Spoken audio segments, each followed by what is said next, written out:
But has business been a winner? Steph has been finding out. Morning, Steph. Morning. Good morning, everybody. Yeah, there's no doubt that the Olympic organisers will be feeling pleased as punch after the years of effort that have gone into making all of this happen. But what about the business impact? Well, with an extra 5 million people flooding to the capital for the Games, the retail and tourist industries were hoping for a much-needed boost. Well, last week I went to meet some of the surprise winners and losers in the London's East End, the heart of the Olympic action. 700 acres of neglected land in Stratford was transformed for the Olympics. Many local business owners saw this as a golden opportunity to cash in. Even the country's oldest producer of smoked salmon used their prime spot to get a slice of the action, investing £1 million to turn their car park into a beach, bar and nightclub area. If you read any textbook on how to run a business, they always say focus on your strengths and don't get diverted. But we sort of read the books and threw them in the bin and have done completely the opposite, because the Olympics is not like a normal business opportunity. It's massive. The strange thing is that we only intended to build this for the Olympics, and everybody that's been down here has said to me, you should keep this here, this is the most fantastic venue for London.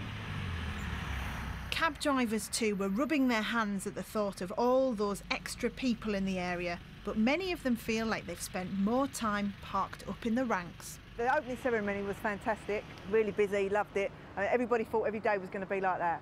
And since then, it's just been down. Everyone's just fighting for work. So when you've been getting fares, what type of fares have you been getting? A lot of local work, just local people just want to get home. And it's literally £5, £6 jobs. And how does it compare to normal life in London as a cabbie? Well, normally, you know, you can go out your set hours, you can roughly get what you need to get, and you can go home. But now you're staying out, you're staying out stupid hours. Another business that's felt a bit deflated by the whole experience is Counter Cafe, just next to the Olympic Park. It's not as busy as we expected.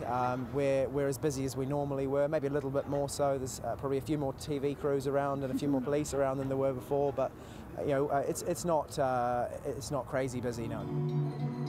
But next door in the art gallery, the owner Rebecca says it's been a great chance to showcase their work and make some Olympic sales.